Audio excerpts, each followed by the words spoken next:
Ya, terima kasih saudara-saudara.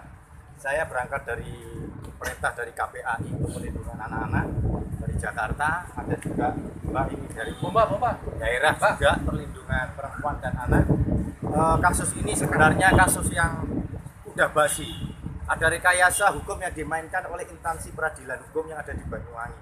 Karena hukum ini sudah setahun lebih kasus ini. Ketika dia masih anak-anak, waktu itu ada penganiayaan, ada pengerusakan. Seharusnya saat itu polisi tegas menangkap kepada terdakwa yang melakukan penganiayaan dan perusakan.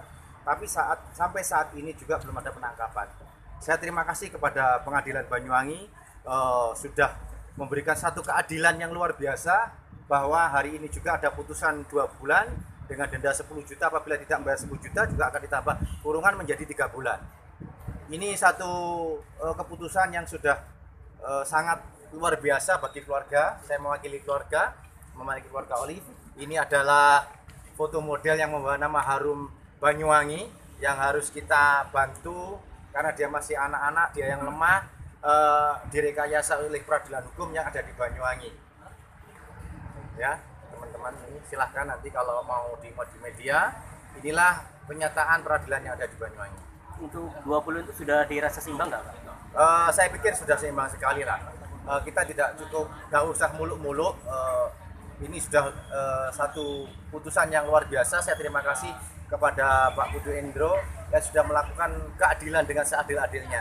Inilah pengadilan yang saya harapkan, jadi tidak berat sebelah.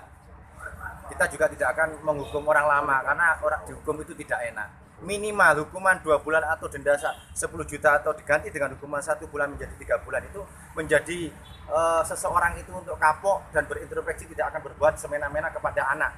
Saya membela dari KPAI Jakarta, perintah dari sana, saya hanya membela anak-anak. Jadi intinya anak-anak ini harus dijaga. Jangankan orang lain, ibu saja membentak kepada anak karena psikologinya, dia tuh kena hukuman juga.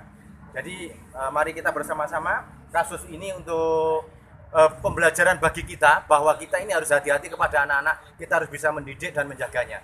Terima kasih saudara-saudara dari wartawan semuanya ya. Bu, kejadiannya seperti apa sih, Bu? Terjadi kekerasan terhadap anak? Kronologinya gini, saya menceritakan ketika ibu ini Putu ya, Bu Ketut jalan bareng dengan ini anaknya, bertemu dengan istri yang barunya, mantan daripada ini, terjadilah percekcokan. Ketika ada percekcokan yang luar biasa, si Olive ini mencoba untuk merekam saja. Ketika dia merekam, terjadilah direbut oleh tersangka. Direbut yang terjadi goresan, cakaran, sampai ke selio, ya kan, ini sampai mentalnya juga ketakutan. Gitu loh. Psikolognya kena, habis kena HP-nya direbut, HP Apple langsung dibanting. Biar tidak ada rekaman yang bunyinya jelek-jelek itu tadi. Itu ceritanya seperti itu, Pak. Bagaimana Pak Ines barangkali jika itu ditunda lagi, gimana seperti setahun kemarin? Apanya ditunda? Ya untuk kasus. Saya ini berharap karena ini sudah ada putusan yang sudah ingkrah, putusan yang sudah ada ketetapan. Pengadilan sudah memerintah untuk menahan. Nanti terserah mau eksekusi yang siapa, yang eksekusi pengadilan apa eksekusi jaksa, pewenangnya siapa, ya harus mengambil yang menahan. Perkara banding silakan banding. Itu aja. Sebelumnya penahanan sudah berapa lama? Tidak ada penahanan. Ini yang sangat aneh sekali. Sudah terjadi penganiayaan, pengerusakan kayak ini, tidak ada penahanan sama sekali. Hukum bagaimana seperti ini? Gitu. Ini anak-anak yang harus saya bela. Gitu. Itu kira-kira kapan itu terjadi? Terjadi sudah setahun yang lalu, Mas. Hukum yang lambat, hukum yang mandul, peradilan hukum yang tidak ada keadilannya seperti ini. Saya ini masih 3 hari, saya dapat telepon dari KPAI karena ada surat dari KPAI dari sini, PPA yang ada di Banyuwangi untuk perlindungan perempuan dan anak ini ke Jakarta, sehingga Jakarta memerintah saya karena saya ada hubungan dengan KPAI, saya memberikan KPAI yang ada di Banyuwangi. Barang buktinya apa saja, Pak? Barang bukti HP yang dibanting, terus sama visum dari dokter.